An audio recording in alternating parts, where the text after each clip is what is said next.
I never said it, but I like my country. Sure, the imperialist system is a bit unfair, but I hope it never changes. Hey, wait, what's that? Ah, the good year of 1911, a time of empires, expansion, and industrialization. And at the heart of Asia was the Qing dynasty, lasting nearly 300 years, and it just fell apart. Why?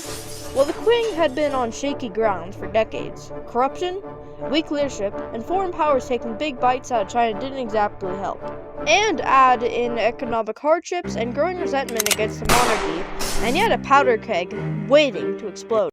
Enter the Jinhao Revolution, a mix of frustrated reformers, ambitious revolutionaries, and just plain fed-up citizens came together to overthrow the Qing. The revolution kicked off with the Wuchang Uprising in October 1911, and surprise, surprise, it was a massive success. By February 1912, Emperor Paiyu abdicated, and the Qing dynasty was officially no more. Now, after the events that led to its fall, a shiny new country emerged, the Republic of China. Because the old country was apparently too weak at being bossed around. But here's a twist. The end of the Qing just birthed a weaker China. So they kind of did the opposite of what they wanted. And this led to corruption, unhappy citizens, and a bunch of other problems. Like, big problems. But amidst the chaos, some folks had a bold idea. What if we made a new China? One where the people decided, where it was free, fair. What if China was communist? And so, in 1929, the Chinese Communist Party was born. Small at first, but hey, every world-changing movement starts somewhere. Meanwhile, the Republic of China, led by Kuomintang, or KMT, had its own visions for the country. Let's just say their vision and the CCP's vision didn't exactly align. And this led to the Chinese Civil War, which had started on August 1st, 1927, with the battle, but we'll talk about that more later. But at the start, no one seriously thought much about it. America was too busy stuffing their pockets with fat cash, Europe didn't really care, and communism was barely a thing in the world. But that didn't stop China from being like, hey, we're gonna fight this out. On one side, you had the nationalists, led by Chiang Kai-shek and the Kuomintang. They were all about a unified modern China. And on the other side, you had the communists, led by Mao Zedong, and they were all about, well, a communist revolution. For a while, it looked like the communists were getting nowhere. They were outgunned, outmanned, and outclassed by the nationalists. The communists almost lost hundreds of times, but they weren't giving up that easily. The only big reason that probably kept them going was aid. The United States, United Kingdom, France, and also sort of Brazil and Canada helped the nationalists because they hate communists and I don't actually care to find out the other reasons. And the communists got help from the Soviet Union, Mongolia, did you know that? And North Korea after World War II, but that's not really important, we're getting off topic. Now here are some of the events that the communists struggled in. First, there was a long march. In a desperate move to escape the nationalist army, the communists marched thousands of miles. We're talking about 6,000 miles over treacherous terrain.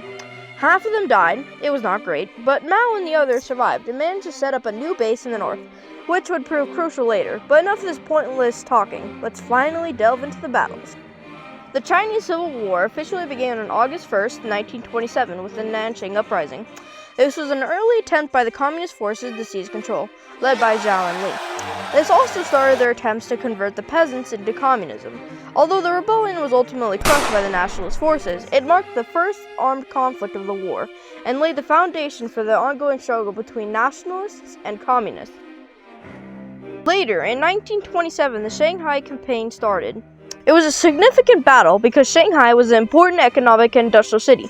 It was a prize for both the communists and the nationalists. However, it was controlled by warlord Sun Changping, and he wasn't a communist or a nationalist. However, it was attacked by the nationalists, where the nationalists, led by Chiang Kai-shek, purged communist forces from Shanghai. The communists had initially gained some ground in the city, but the nationalist forces responded with a brutal crackdown. The result was a heavy defeat for the communists, further escalating civil war and pushing the communists. In 1928, the Battle of Jinggangshan became a critical early success for the communist forces.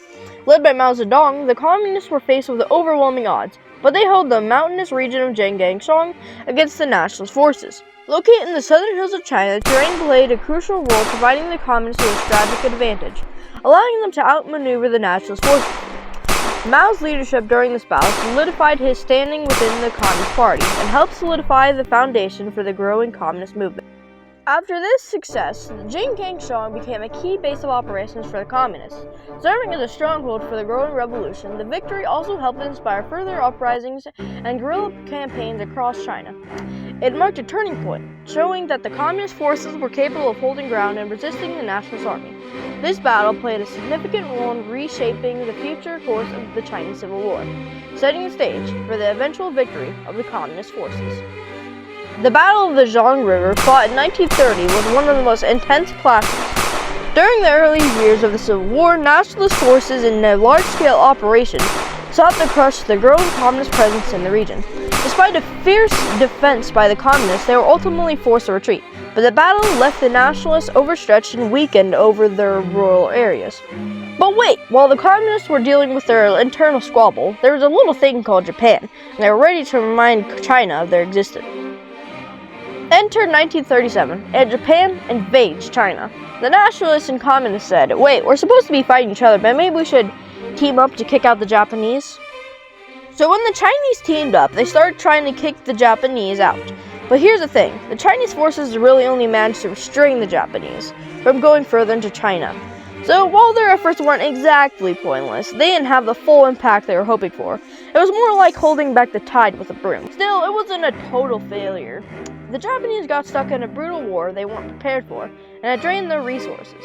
Fast forward to 1945, the Japanese had their sun dropped on them twice, or if you're simpleton, a nuke.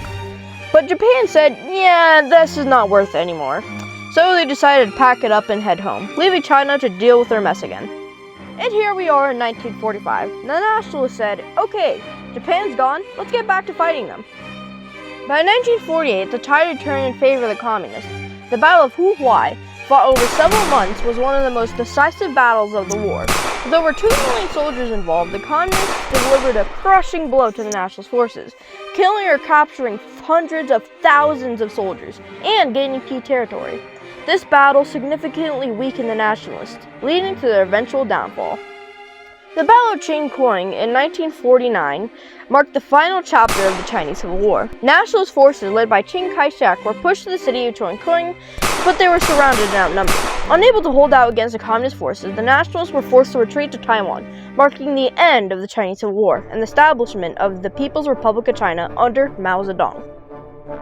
So after the nationalists fled to Taiwan, the nationalists said, hey, I know that you pushed us to Taiwan, but time out, this is unfair.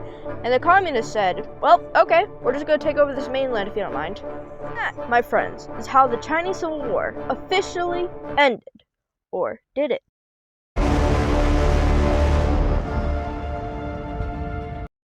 But hold your horses, the story doesn't end there. In 1949, the People's Republic of China was born. In Taiwan, Taiwan's government was like, hey, we're still here. They moved to Taiwan and declared themselves the real government of China. However, after it was all over, the Civil War caused casualties ranging from 3 to 5 million deaths. And so, the world had 2 Chinas for a while. The People's Republic on the mainland, and the Republic of China on Taiwan. So, who do you think is the real China? Vote now! But it would be a crime not to say some of the horrible events that happened in Communist China. In 1958, Mao started the Great Leap Forward to turn China into an industrialized agriculture country. However, poor planning and unrealistic goals led to the food shortage and famine killing millions. If you tried to speak out, you were punished. If you had non-acceptable religion, you were punished. If you weren't loyal, you'd be punished. Even today, there are still concentration and labor camps inside China. The Chinese Civil War may have officially ended, but the tensions, the fight for control, and the drama, well, that's still going on, in some ways, even today. Oh wait, you thought I forgot about the Q&A? What kind of YouTuber would ignore your questions? But since it can't fit into any other standalone video, I'll just do it right here. So my first question was, what do you use to animate your videos? Now, I'm just gonna assume he's talking about the editing, because animation is a thing that I don't want to research forever and ever. So I'm gonna tell you right now. So firstly, I use CapCut. Yes, I know. Oh wow, these godly dear videos you're using CapCut for? What a shame. Yeah, I know. I don't like it either. I mean, I kind of wanted to be one of those big YouTubers using the most powerful editing software in the entire universe. But, no, that's not what happened. I'm using CapCut. Now, it isn't the worst, but it isn't good either, you know? But, you know, it's okay.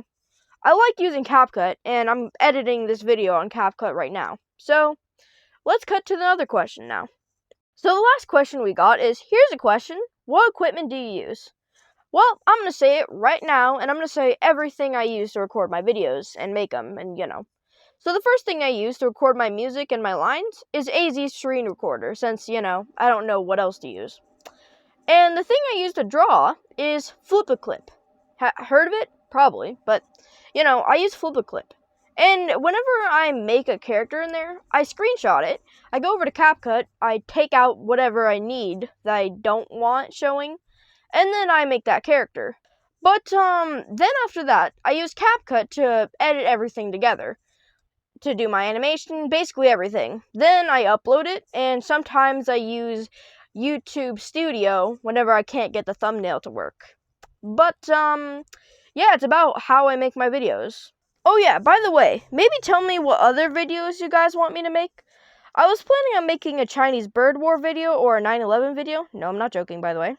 But if you don't want me to make those, tell me in the comments, and I'll make whatever the top comment says, if I can, obviously. Now it's time for the end. Take it away, outro.